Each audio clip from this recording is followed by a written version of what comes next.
Este fue el momento en el que el fútbol perdió al mejor jugador del mundo, o al menos eso creímos. Final de la Copa Italiana, Inter contra Lazio, abril del 2000. Después de meses de rehabilitación, Ronaldo vuelve al campo. El estadio ruge. El mundo quiere creer otra vez. Minuto 58. Toca el balón, intenta acelerar y su rodilla derecha colapsa. No hay choque brutal, no hay rival encima, solo un cuerpo que se rompe. Tendón rotiliano, otra vez. Ronaldo grita, cae, llora. El mejor delantero del planeta derrotado por su propio cuerpo. Las cámaras capturan el momento exacto en el que millones pensamos lo mismo. Se acabó. Pero aquí viene lo increíble. Este no fue el final de su historia, fue el comienzo de su legado. Y para entender cómo alguien puede regresar después de algo así, tenemos que volver al principio. Yo soy Rick de Once Legendario. Antes de ser el mejor delantero del planeta, era solo un niño de Beto Ribeiro, un barrio humilde de Río de Janeiro, donde el talento no garantizaba nada. Él jugaba para ayudar en casa y soñar con algo más grande. Ronaldo Nazario nació el 18 de septiembre de 1976. Cuando tenía 11 años, sus padres se separaron. Su madre empezó a trabajar jornadas larguísimas limpiando casas. Hacía lo necesario para que su hijo no terminara en la calle. El fútbol no era un capricho, era una posibilidad. Era la única puerta que parecía abierta. Intentó entrar por la más grande, el Flamengo, pero no fue aceptado. Y esa negativa pudo haber cambiado la historia del fútbol, porque si el Flamengo decía que no, ¿quién más apostaría por él? Pero el destino no siempre usa la puerta principal, a veces espera en otro lugar, y ese lugar se llamaba Cruzeiro. Cruzeiro no apostó por una promesa, apostó por un chico de 16 años con hambre. Él debutó en 1993. Lo que pasó después no fue normal. 44 goles en 47 partidos. Toda una locura. Con 16 años no necesitó adaptación, no necesitó tiempo, no fue una promesa, fue impacto inmediato.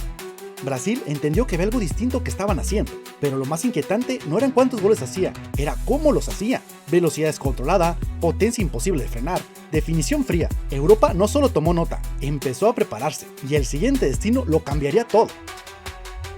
Europa no tardó tanto en abrirle la puerta, el PSV Eindhoven de Holanda en 1994. Ahí el talento dejó de ser una promesa sudamericana y se convirtió en una amenaza continental. Entre el 94 y 96 marcó 54 goles en 57 partidos de liga. En su primera temporada completa, 30 goles en 33 partidos y solo tenía 18 años. Pero en medio de esa exposición llegó algo distinto, algo silencioso, inesperado, un dolor en la rodilla. Una lesión, con cirugía y rehabilitación. El cuerpo nos enviaba el primer aviso. No fue una caída devastadora, fue una advertencia. Claro que volvió, y volvió marcando, como si nada hubiera pasado. Pero algo ya había cambiado, y todavía nadie lo sabía.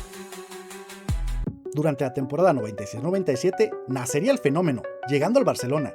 Durante 9 meses, Europa no lo pudo detener. 47 goles en 47 partidos oficiales. No era una racha, era dominio. El gol contra Compostela no fue un gol, fue una declaración. Arrancó desde el principio del campo, resistió todos los empujones, definió con una calma insultante. En la liga, donde el orden táctico es una religión, Ronaldo rompió el sistema, tenía 20 años, y el mundo ya no preguntaba si sería grande. La pregunta era cuánto duraría aquello. El nivel de exposición lo convirtió en un fenómeno mundial. Y en el 97 ganó el Balón de Oro, ya como jugador del Inter de Milán. Pero fue esa temporada en el Barcelona lo que cambió su estatus para siempre. Ya no era una promesa, ya no era un talento, era el mejor del planeta. Y cuando alcanzas ese nivel tan rápido, el precio puede ser alto. En 1997 llegó al Inter del Milán. Y en Italia, donde defender era todo un arte, Ronaldo parecía indescifrable. Ganó la Copa de la UEFA de 98, ganó el Balón de Oro y ganó el respeto de quienes intentaban detenerlo. Era el delantero más temido del mundo. Tenía potencia, velocidad, instinto, pero el cuerpo ya venía avisando. Y en el 99 llegó la primera ruptura grave del tendón rotiliano, en la rodilla derecha. No fue una lesión menor, fue una cirugía, fue rehabilitación larga, fue incertidumbre. No fueron 5 meses, fue mucho más.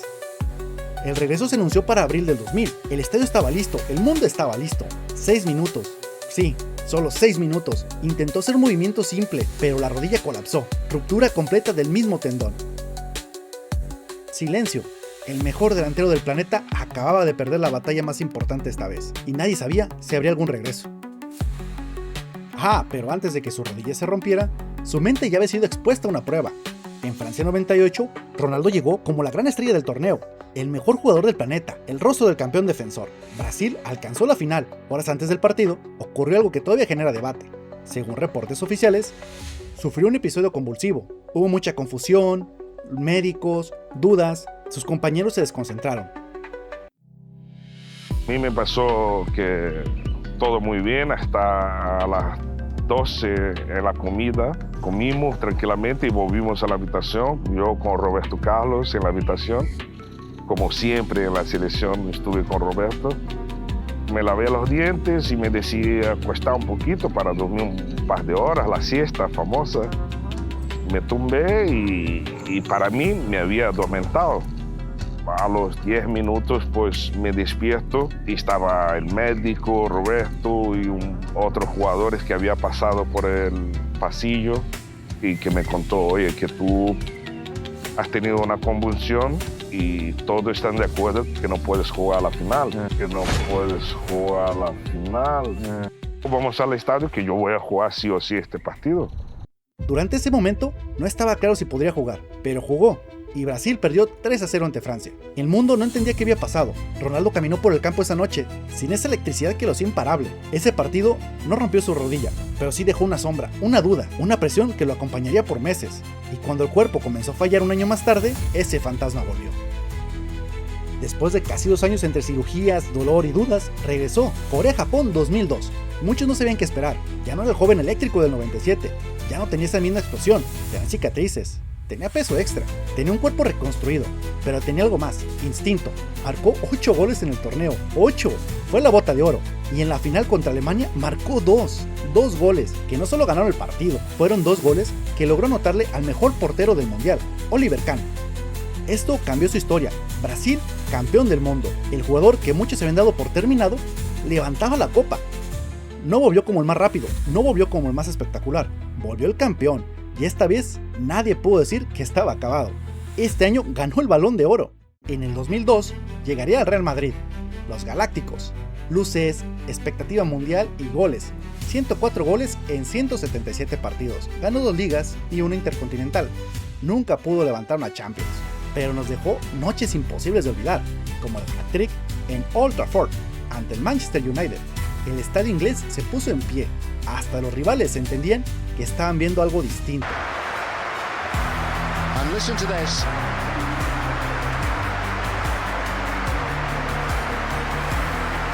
Pero el cuerpo ya no era el mismo, la velocidad ya no era devastadora y la explosión ya no era automática. El peso comenzó a ser una constante, críticas, portadas, dudas.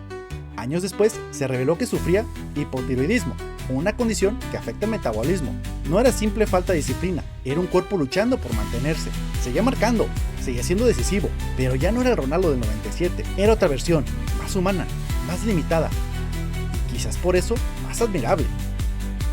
En el 2007 volvió a su segunda casa, Italia.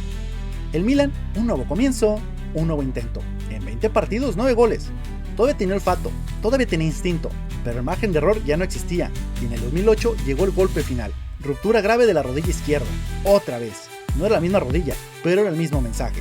El cuerpo ya no se podía sostener para la batalla. Esta vez no hubo promesa de regreso épico, no hubo expectativa mundial, solo realidad. El fenómeno ya no podía correr como antes, y no era la primera vez, parecía definitivo. Así es como volvió Brasil, no como el más rápido, no como el más temido, volvió como símbolo, con el Corinthians. Marcó 35 goles en 69 partidos oficiales, ganó un campeonato paulista en el 2009 y ganó la Copa de Brasil también en el 2009. Ya no vivía de la explosión, vivía del momento exacto. En el 2011, con lágrimas en los ojos, anunció su retiro. Y esto no fue por falta de talento, fue porque su cuerpo ya lo había dado todo, y esta vez lo escuchó. Ronaldo no fue perfecto, no fue indestructible, fue algo más difícil. Un jugador que se sobrepuso a muchas lesiones, que cargó con el peso de un mundial perdido, que volvió campeón del mundo, que fue criticado por su físico, y que aún así dejó más de 400 goles en su carrera profesional. Muchos delanteros marcan goles, pero pocos cambian la forma en la que se juega esta posición. La grandeza no siempre es continuidad, a veces es resistencia, y cuando el fútbol creyó haberlo perdido en aquella camilla en el año 2000, estaba presenciando el nacimiento de su versión más fuerte, porque el fenómeno no fue grande por no caer, fue grande por levantarse cuando nadie apostaba por él. Once Legendario, donde las leyendas nunca se olvidan.